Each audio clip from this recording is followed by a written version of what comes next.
Hi everyone, I'm Tanaz from foreverconscious.com and this is your weekly energy forecast for the week of June 13th. So last week on June 10th, we had that solar new moon eclipse. That was a pretty powerful eclipse. I was definitely feeling it. Maybe you were too. If you're feeling a little tired or depleted from that eclipse energy, just know that this week is really a good time to focus on recharging, regenerating. And actually, if you want some support with that, I have created a guided meditation called Energy Recharging Meditation. Just as the name suggests, it'll help kind of recharge your energy field. I'll pop a link below if you're interested in trying that out. But yeah, basically this eclipse energy was very strong, but it's now fading. We're done with eclipses until the end of the year. So even though eclipses are potent and their energy can linger, know that that lingering energy is fading day by day. And if you're still waiting for clarity under this eclipse, because let's not forget this eclipse, we had Mercury retrograde very, very active at this eclipse, and that can sometimes create a cloudiness or a lack of clarity. Maybe we're trying to see through the fog. Know that more clarity will come.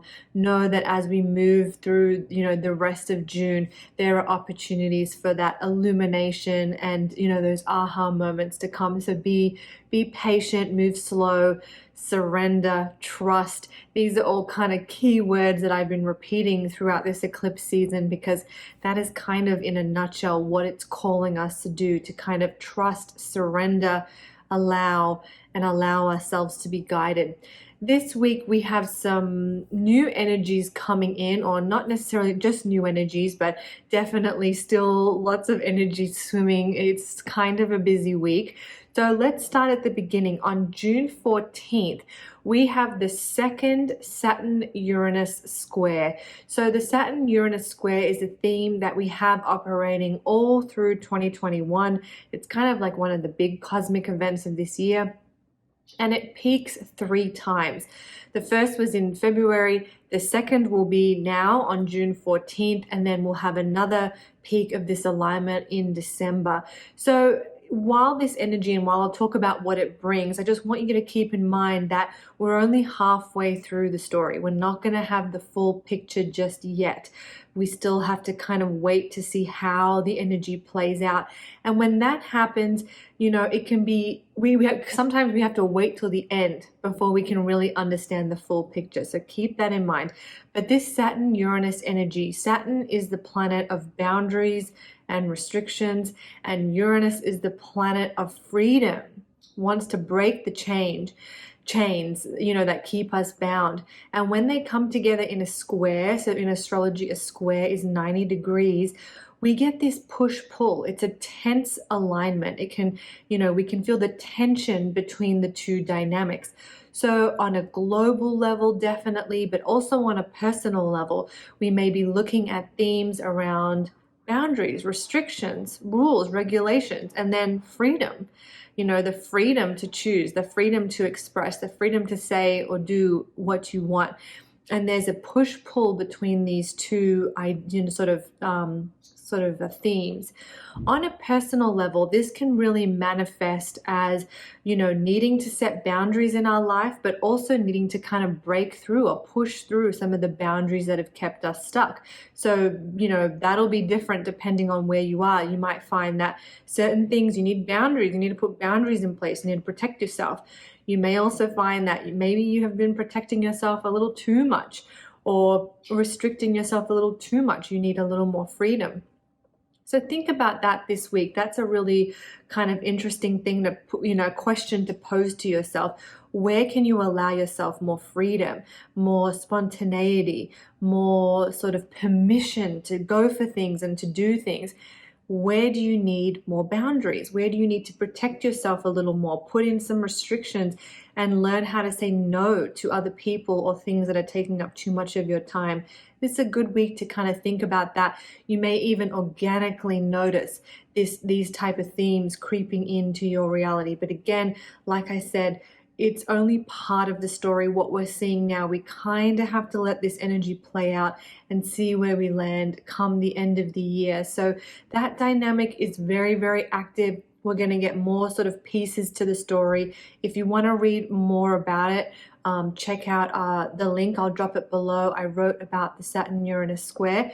Also, kind of on a higher level, Saturn is the planet of karma and Uranus is the planet of awakening. So this is also a time on a collective level, I feel, that we're also awakening to our karma, our collective karma, and what kind of imprint, what kind of energy we want to put out into the world. So that's kind of like a bigger picture vision for this alignment too. Saturn is in Aquarius, which is all about society and community and how we operate on a societal level. You've got Uranus and Taurus, which is about the planet, the earth, healing, food, the way that we treat the land. These are all things, again, that we could see coming up, and actually we've kind of already seen coming up, and how we can kind of take responsibility for those things, and where do we put boundaries, where do we put restrictions, where do we allow freedoms on a societal level, and the way that we're treating the planet. Definitely there are all things that we can see happening. So that is the Saturn Uranus square, but I also want to talk about what's happening at the end of the week, because there's a lot going on that's kind of nice. And I think it's going to be a real welcome change from all of the eclipse energies. So this energy that I'm going to share with you now kind of runs into next week a little bit. But on the 20th, we have Jupiter going retrograde. Then shortly after that, on the 20th, 21st, it'll depend on your time zone, we have the solstice. These two events kind of glide into one another, and that's where we're heading as we reach the end of this week. So Jupiter retrograde occurs every year, so it's an energy we're used to. It's the annual retrograde, and when Jupiter goes retrograde, we're forced to, or not forced, we're kind of guided is a better word.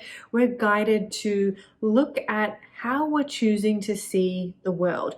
Jupiter rules over our beliefs, that bigger picture vision, the lens that we're choosing to see the world through. And so that when Jupiter goes retrograde, a spotlight could be shone on your beliefs and the lens that you're using to see the world. There is reality, and then each of us have a different lens that we view reality through. And that lens determines maybe what we notice, what we're drawn to, the type of things that we might observe over something else. So really think about the lens that you're choosing to view the world in, and how can you make that lens more loving, more supportive, more abundant, more driven towards noticing things of safety and love and, things that are beneficial, rather than the opposite. So this is a good time to sort of check in with that. Jupiter will be retrograde until October, so we have a lot of time to work with this energy, but like any retrograde, it's strongest the day it happens and the day it ends. So what we may be feeling that maybe some beliefs will come up for you that need to be looked at, that need to be challenged, that need to be looked at with a different lens. The thing with Jupiter energy is that it's not about right and wrong or what's true and not true. It's more about opening our mind and moving beyond that duality, that place of duality, opening our mind and looking beyond that and stretching the dimensions of our mind to see a higher and greater truth, and knowing that that truth is always changing, it's always evolving. What's true for us today is not true for us tomorrow. And, allowing that expansion of the mind to take place without judgment and labels, that can also be something that this Jupiter energy really helps us with. And then, we're going into that solstice. The solstice energy is beautiful. I will talk more about the solstice next week. However, I want to give you a little bit, because the day before the solstice, and I have to give credit to astrologer Pam Gregory for this, because that is how I discovered this information. She had read or heard about this geobiologist. His name is Rory Duff.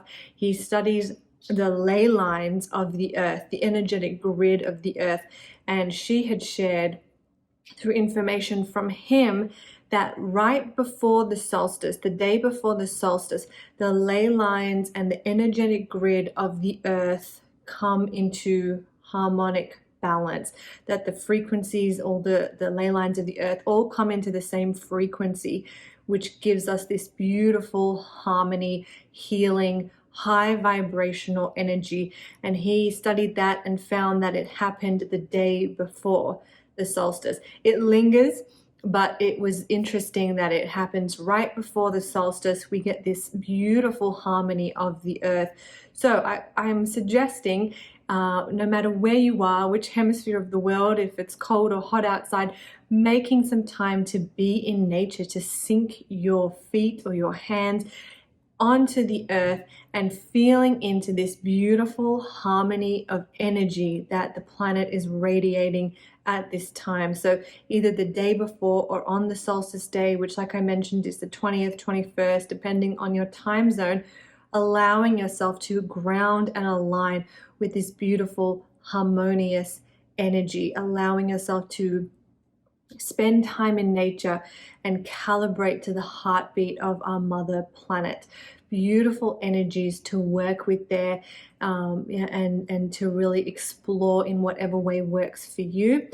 But I'll touch a little bit more on the solstice next week, because it kind of falls on the Sunday of next week when I do my video, so I'll talk more about it then. But just the day before the solstice, that is when apparently we get this beautiful activation of the grid of the earth, and we can kind of tune in and connect with that. So make a little time to do that on the 20th, 21st, or on the 19th, so the day before. If you're like me, the solstice falls on the 20th for us in the Pacific time zone, so that will be on the 19th. But anytime in those day ranges, spending time in nature, grounding yourself onto the earth, and just allowing those beautiful frequencies to filter through your own being. All right, I think I've spoken enough. That is sort of the energy for the week, where we've been, where we're heading. I also want to point out that my book, The Ultimate Guide to Astrology, is available now. It ships in the US and Canada finally on June 15th. So if you have pre-ordered, look out for that. That copy should be coming your way soon. And if you want to learn astrology, if you want to do what I do, check this book out. It's available at all major bookstores, Amazon, online. Give it a Google search. I'm sure you'll find it. It's called The Ultimate Guide to Astrology. All right. You all have a wonderful week. Look after yourselves. Recharge. It's been a lot. Eclipse energy. It's been full on. But we're heading towards this beautiful, harmonious energy as we enter the solstice and shift out of Gemini into the season of Cancer. Okay, I'm Tanaz from foreverconscious.com. You can find more about everything I've spoken about at my website, foreverconscious.com. Thank you so much.